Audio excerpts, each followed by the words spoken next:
Now, this is the problem we are to solve. इसमें कह रहा है कि ये वैल्यू है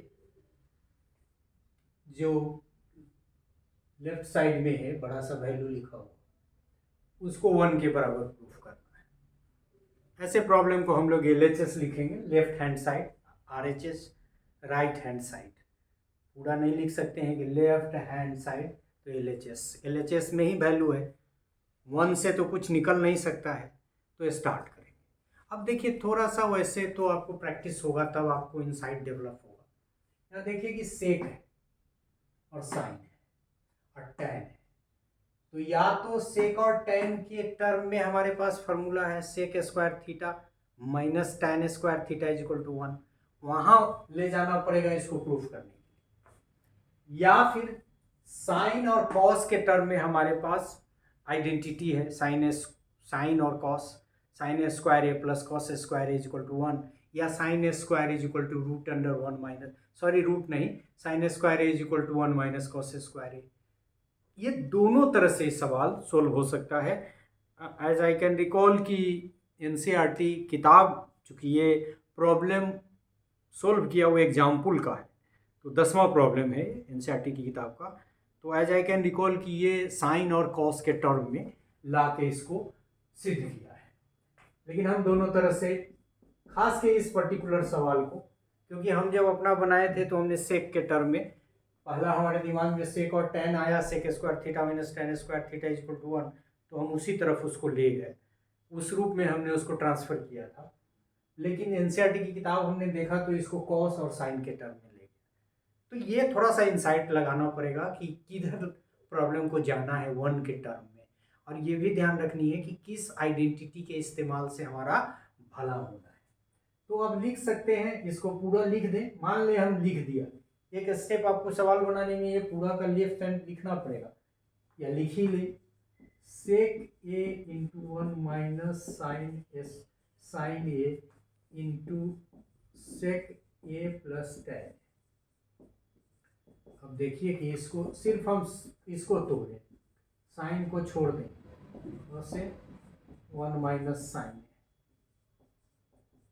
फिर इसको यहाँ तोड़ दें 1 बाई, यहाँ तो दोनों तोड़ना पड़ेगा, 1 by cos A plus sine A बटा कॉस ए, मतलब साइन और कॉस के टर्म में हम इसको ट्रांसफर कर रहे हैं। अब इसको फर्दर सोल्व करेंगे तो 1 by cos A into 1 minus sine A, सही छोड़ दें। अब इसको यहाँ हल करें, कॉस ए ले लिया, और फिर या सीधे 1 बाई कॉस ए निकाल लिया, 1 बाई कॉस ए, नीचे से दोनों कॉस ए, मतलब 1 बाई कॉस ए कॉमन ले लिया, तो ये हो जाएगा 1 प्लस साइन। सोल्व भी करेंगे तो आप यहीं आएगा, मतलब कॉस ए नीचे से कॉमन ले लिया और 1 ऊपर से कॉमन ले लिया, इसको करेंगे भी तो यहाँ कॉस साइन आएगा, तो फिर वैल्यू वही आएगा, क्योंकि दोनों सेम है। आप वैसे भी सोल्व करेंगे तो क्या आएगा वैल्यू, 1 बटा 1 प्लस साइन ए बटा, या ऐसे ही कर लें 1 प्लस, एक स्टेप आपको और कर दें, 1 प्लस,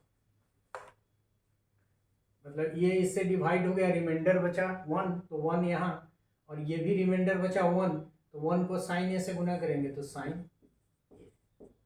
अब देखिए यहाँ माइनस है, यहाँ प्लस है, लेकिन चीज़ें वही हैं, मतलब हम इसको यहाँ ले आए 1 बाई कॉस ए, फिर इसको भी ले आए यहाँ 1 बाई कॉस ए, तो ये बच क्या जाएगा 1 माइनस साइन ए इंटू 1 प्लस साइन ए। ये नीचे तो हो जाएगा कॉस स्क्वायर ए, और ये ऊपर हो जाएगा A minus B plus into A plus B, तो 1 minus A square minus B square sine square. अब ये टोटल कितना हो जाएगा, 1 minus sine square A is equal to cos square A divided by cos square A is equal to 1 proved.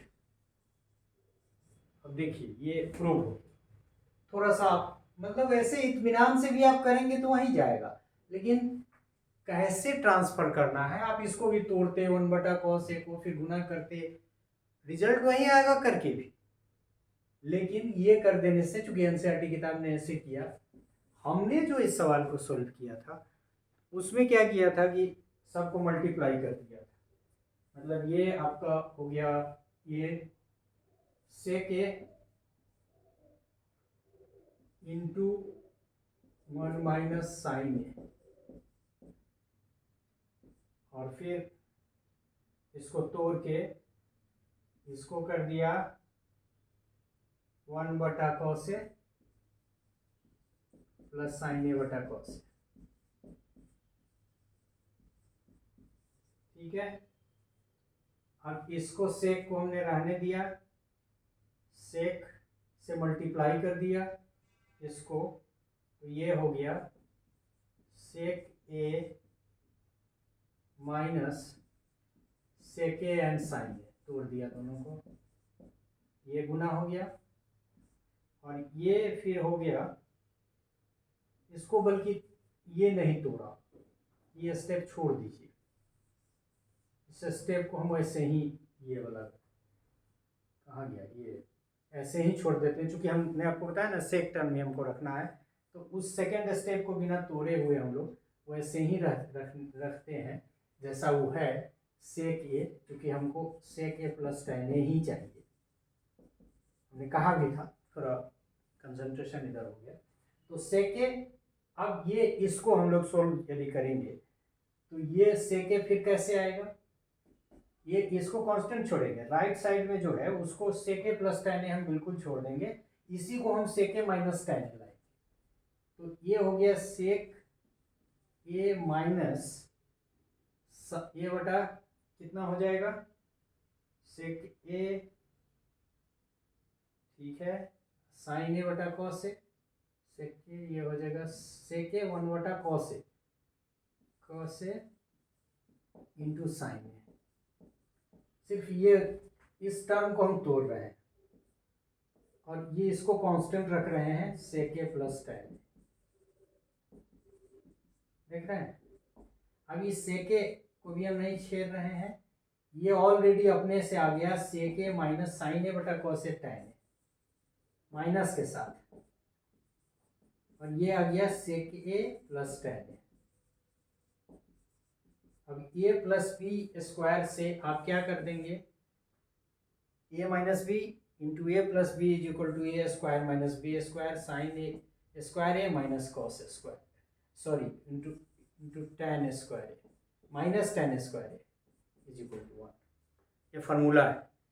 तो एक जो हमने सिद्ध किया, ये दूसरे मतलब एक तरह से ये sine square plus cos square के की मदद से किया, यहाँ हम लोगों ने दूसरी आइडेंटिटी जो sec square minus tan square theta is equal to 1 के टर्म में है उसकी मदद से की।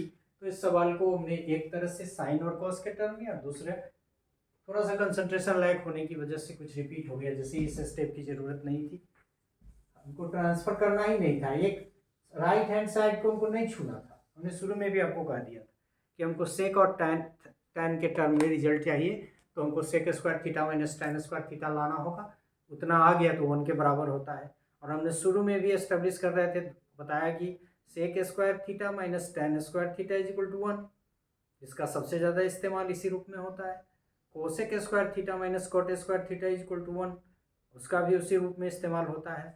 हम इसको भी चाहते हैं साइन और कॉस को, तो हम कॉट और सेक, यदि कह देता कि आप कॉट और कोसेक के टर्म में ही इसको कीजिए तो ले जाना पड़ता, वहाँ भी हम कर सकते थे। तो इस 3 जो फॉर्मूला था, इस प्रॉब्लम में हमको 2 तरह से किए। यदि हम चाहें तो ये इस प्रॉब्लम को हम कॉट और कोसेक के टर्म में भी ट्रांसफर करके 1 सिद्ध कर सकते हैं, लेकिन उसके लिए बहुत ज़्यादा कैलकुलेशन करना पड़ेगा। तो 1 2 3 इतना ज़्यादा हम लोग करेंगे नहीं। एक इसमें हमने, चूँकि ये आपका प्रॉब्लम है एग्जाम्पल एनसीईआरटी का 10th और हमारा 7th पार्ट था, अब हम आज ने सोचा था हमने कुछ और आगे बढ़ाएंगे, लेकिन 1:45 हो भी गया और हम थक भी गए बहुत, अब कंसंट्रेशन में मेरा लैग कर रहा है।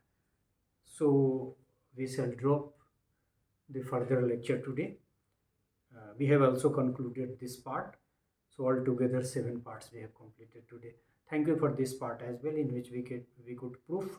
और प्रूफ से भी ज़्यादा हमने आपको ये बताया कि आपको कैसे जानना चाहिए. My focus is not to solve the problem. हमने शुरू में भी कहा आपको कि की है ये है. फोकस इज कि कैसे अटैक करना है, दैट इज इम्पोर्टेंट. तो हमने शुरू में ही आपको बता दिया कि सेक के और साइन यदि है तो tan की तरफ ले जाना पड़ेगा, यदि या सेक को फिर साइन के साथ कॉस के टर्म में ले जाना पड़ेगा. अदरवाइज वन प्रूफ नहीं होगा.